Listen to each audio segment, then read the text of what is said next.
algorithms, and problem solving. In this presentation, you will explore program design methods used to solve problems. This is DTS TechFit. Please subscribe to the channel to support us so that you are able to get all the notification as well as the great information that we present to you here on the channel. Let's get to it. Problem solving. Programming a computer is essentially a problem-solving activity. Every program is designed to solve a problem or carry out some kind of task. More about problem solving. Before starting to write the program or coding as it is known, you need to understand the problem or task, analyze the problem or task,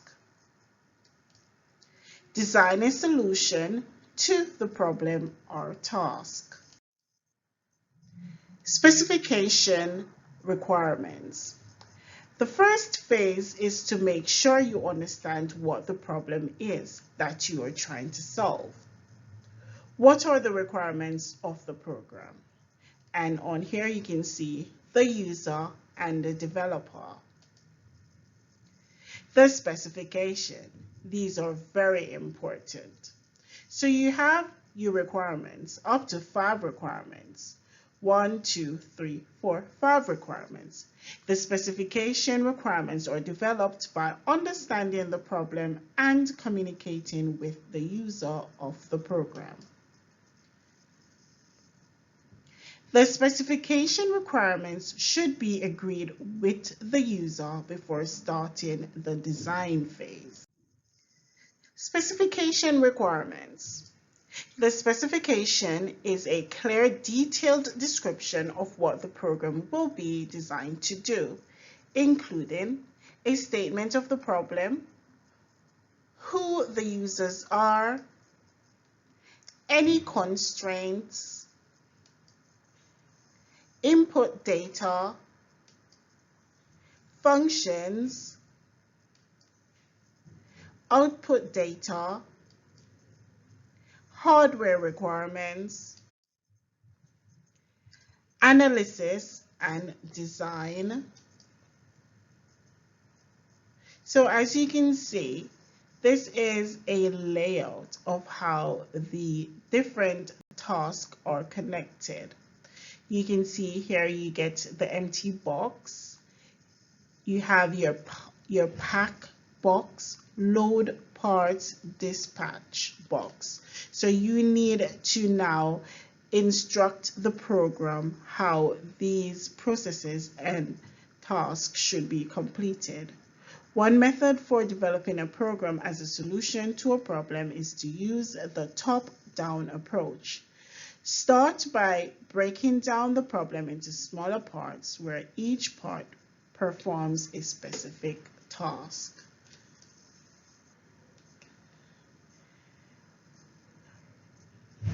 A tool called a structure diagram can be used to visualize the design of the program. Successive levels give more details of the design. Analysis and design continued. So as you can see on this diagram, I won't read it out. You can read through it yourselves and complete the different tasks. So I want you to try to understand what you need to do for this task and read through it properly. Imagine the problem of controlling the temperature in a greenhouse. A structure diagram has been used to split this problem into a set of smaller, more easily solved tasks. Algorithms. To program a computer, you have to tell it step by step exactly what you want it to do, as detailed in this diagram here. The computer follows each step. one after the other to achieve the goal of the program. The series of steps is known as an algorithm. The algorithm tells the computer exactly what to do. In designing the algorithm, you decide how the problem will be solved. This is another example of how you can actually program a task by using algorithm. An algorithm is a procedure for solving a problem. An algorithm must always have a definite beginning and end. A recipe is a series of steps that, if followed, will produce a tasty snack. A recipe is an example of an algorithm. Algorithms. When following an algorithm such as a recipe, some details can be omitted as the cook will have prior knowledge of cooking processes. When designing an algorithm for a computer system to follow, the steps must be detailed and unambiguous. Algorithms in computer systems must be clear and precise. Algorithms and flowcharts. Flowcharts are often used as a tool to model an algorithm, especially when designing computer programs. A flowchart contains boxes that show the various steps which must be followed. The arrows in a flowchart show the direction. A flowchart must have a beginning and an end.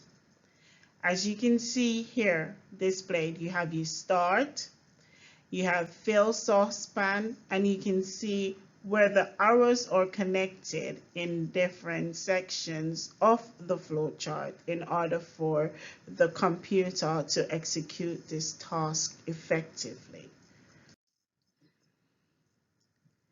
Algorithms and flowcharts continued.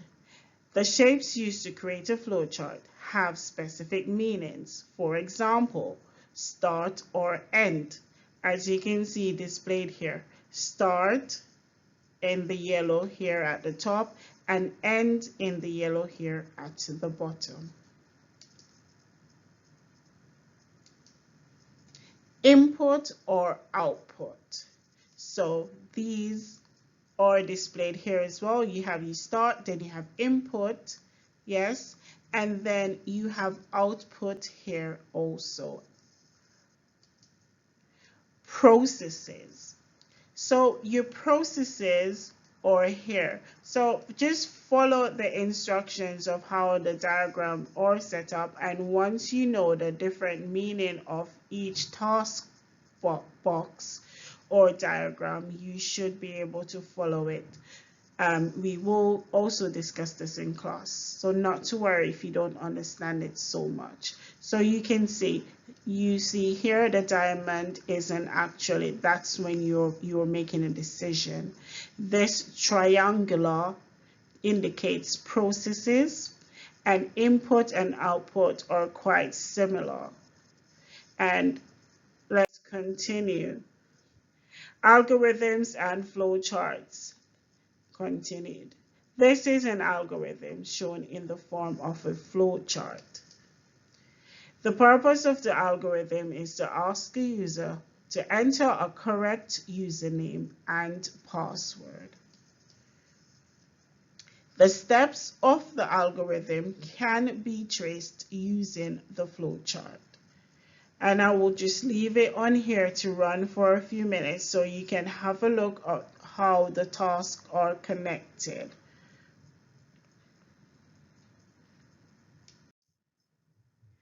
Algorithms and flowcharts continued. This is This flowchart shows a program algorithm for setting the initial temperature of a computer-controlled climate control system.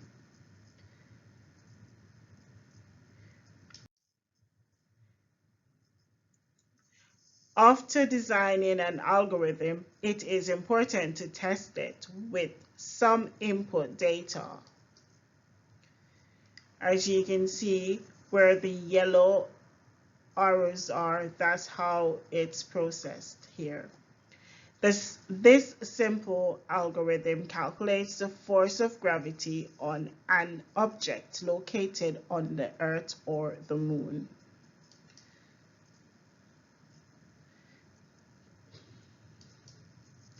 The algorithm is tested using multiple sets of data to check that it works in different situations. Pseudocode. You have seen algorithms displayed using flowcharts. Algorithms can also be represented using pseudocode. Pseudocode is a halfway stage between a flowchart and actual programming code. Just have a look over here at the method used.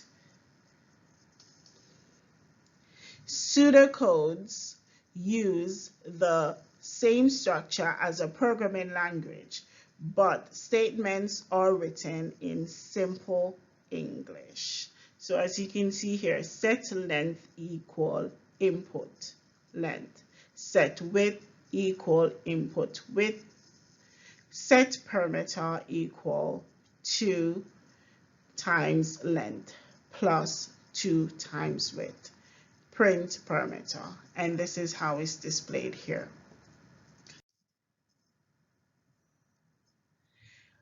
Start equal, so you see you start here and then you have your sum equals 0, count equals 0, because this is where we're going to count from. You have your enter n, and then you can see where these are connected. So ensure that you are aware of what the different shapes represent. What do they represent? Because when you know what it represents, then the task becomes easier for you. Pseudocode is written as a series of steps in simple English, but without the strict syntax that is required for a programming language.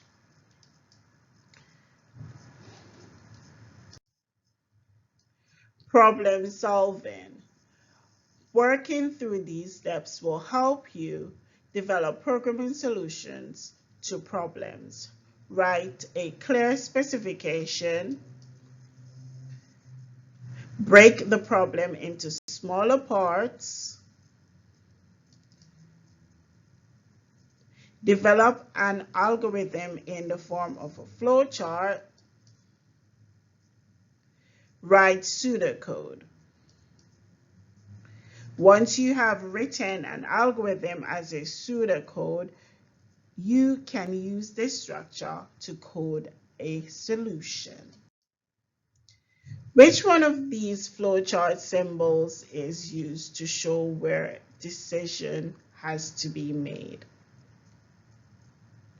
I'll wait for you to try and sort it out for a few minutes. Well, 10 seconds. 1, 2, 3, 4, 5, 6, 7, 8, 9, 10. Okay, let's get to the answer. A. The diagram symbol in a flowchart represents a decision. Question 2. Study the following algorithm. What will the output of the algorithm be if the values of the inputs are A equal 5 and B equal 3? Give your answer as a number.